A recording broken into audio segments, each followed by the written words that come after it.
In Season 5 of the Clone Wars, we see Palpatine go to Mandalore to confront Maul and Savage Opress.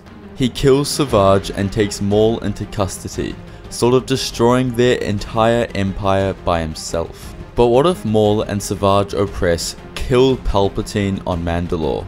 How would that change the timeline we know today?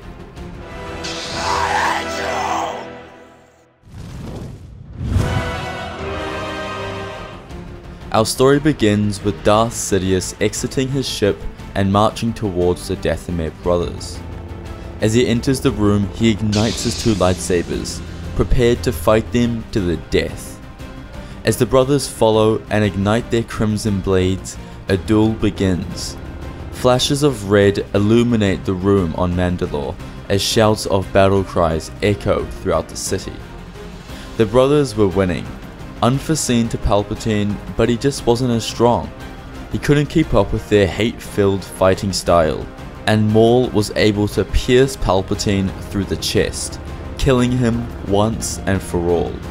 This would create dire consequences for the galaxy and the timeline that we know today. Palpatine was the only person standing in the way of Maul's plan to rule. Now he felt like he had all the freedom in the galaxy. Across the galaxy, Count Dooku would learn of his master's death. He wasn't terribly upset at all. This just meant that he could accelerate his own plans of killing Palpatine. Now the Separatists were his and he could plan to take over the entire galaxy. Dooku continues to fight the Clone Wars that stretch all over the galaxy.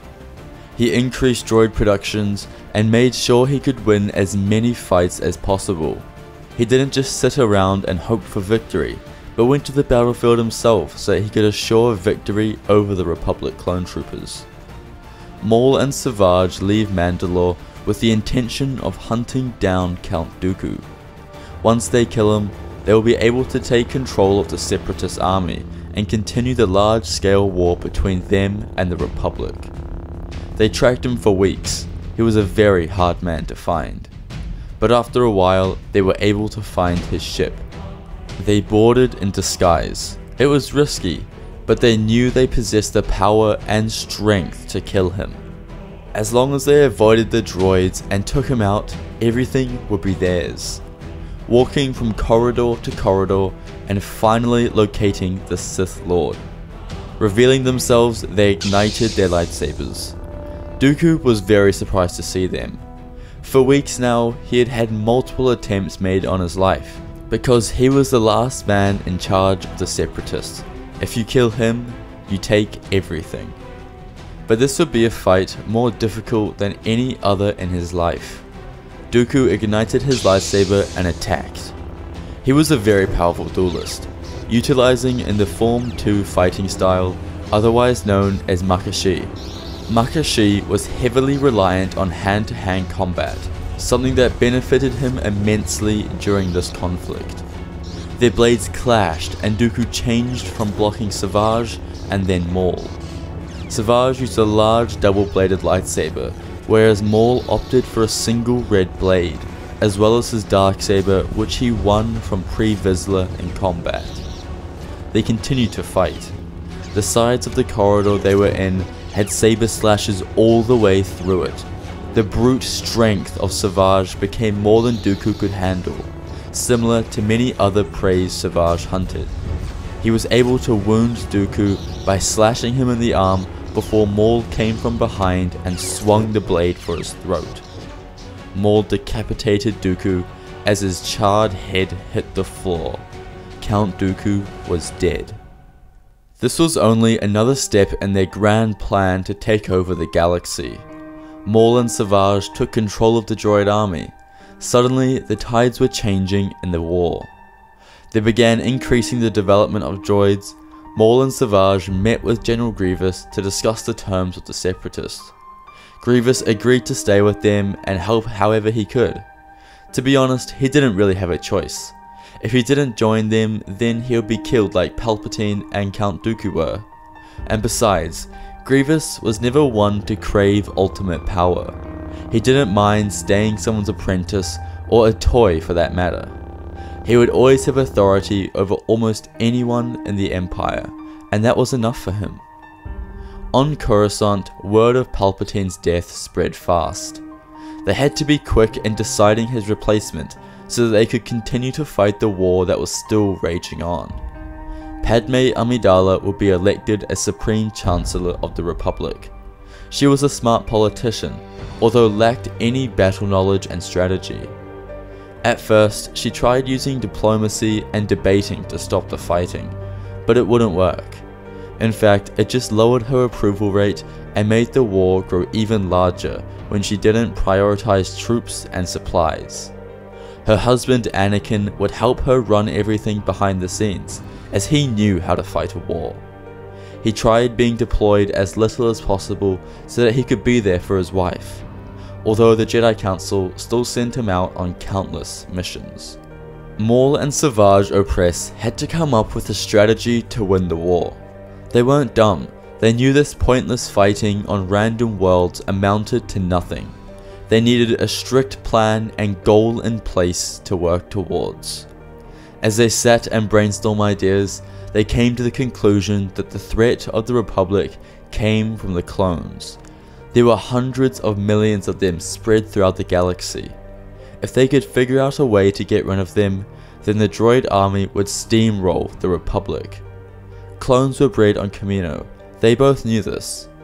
Maul came up with the idea of going to Kamino and destroying all of the facilities. That way, the number of clones on the battlefield right now would be the final batch. The idea was perfect, and surely it would cause an end to the Republic. Grievous liked the idea and explained that he tried to invade Kamino before and it didn't work. They came up with their plan of invasion and set a course for Kamino. Arriving shortly after, they had the entire droid army ready to embark onto the planet. The cruisers entered orbit as ground troop droids landed as well as many other ships in the air. The clones who were on the station at the time defended as best they could. Immediately, they called the Republic for help, and they sent Jedi to protect the planet. Anakin, Obi-Wan and Ahsoka were close by, and were able to provide support. Maul, Savage Opress and General Grievous destroyed a lot of the cloning facility. Thousands of troops shot towards clones who hadn't even finished their training yet and were now in the biggest fight of their lives. As the Jedi landed with support, more clones arrived and shot at the droids. It was a close battle. The droids had the upper hand as they blew up more cloning facilities. The Jedi searched for the people behind this when they found Grievous and the Dathomir brothers slaughtering a battalion of clones. Catching their attention, they marched towards them. As the lightsaber users stared at each other, they all ignited their blades. 3 versus 3. Anakin and Ahsoka engaged the Dathomir brothers, whilst Obi-Wan fought Grievous, his main foe in the world. Grievous used all of his strength to deal large swings, but the problem with this is that it left him exposed. Slowly but surely, Obi-Wan was able to gain the upper hand and he chopped 2 of his robotic hands off. He couldn't ignite any more lightsabers in time, and Obi-Wan killed the droid creature. This was a huge win for the Republic. For years they had been trying to get rid of Grievous, and now they had. Obi-Wan looked at Anakin and Ahsoka, who were still fighting Maul and Savage Opress. Anakin's powers were far greater than that of Savage, although his physical strength allowed him to be a deadly target. Ahsoka was struggling to keep up. She was strong in the Force, but still a Padawan learner and not very old. Against the likes of Darth Maul, her powers were not that strong, but Anakin looked out for her and made sure she didn't get into too much trouble. As their blades clashed back and forth, the 4 Jedi and Sith continued to fight. Maul and Savage used a far more aggressive form of fighting compared to Ahsoka and Anakin. But when Savage threatened Ahsoka's life, Anakin's rage grew as he pinned Maul to the wall with the Force. Focusing solely on Savage, Anakin was able to disarm and kill him, stabbing him through the abdomen as he took his final breath. Maul broke free and tried to escape. He looked up to see even more Republic ships entering the system. He had lost. All that mattered now to him was his own survival. He found a ship and headed for the stars to hit hyperspace. Maul fled Kamino that day. He had once again lost everything. His brother was dead and his gigantic army was destroyed for good. Maul managed to go to a remote planet on the Outer Rim where no one would ever find him. He lived the rest of his days in solitude and couldn't find his path in life again. Maul lived a life of sadness in which he never recovered. The Republic lived on after winning the Clone Wars.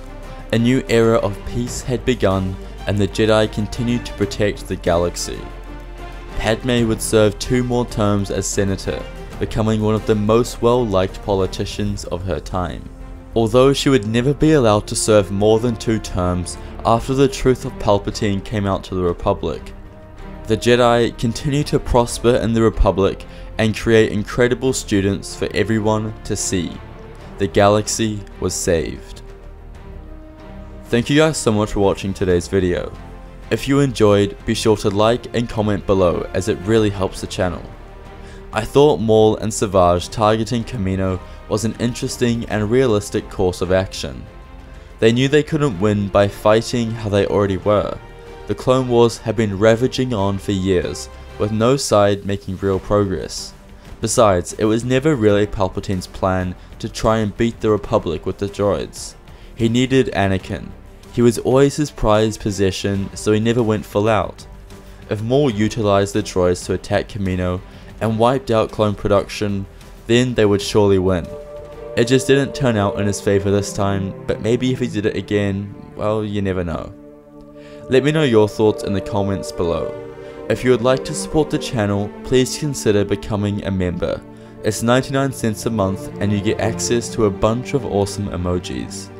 We also have a Discord server with the links are in the description below. I hope you all enjoyed and may the Force be with you.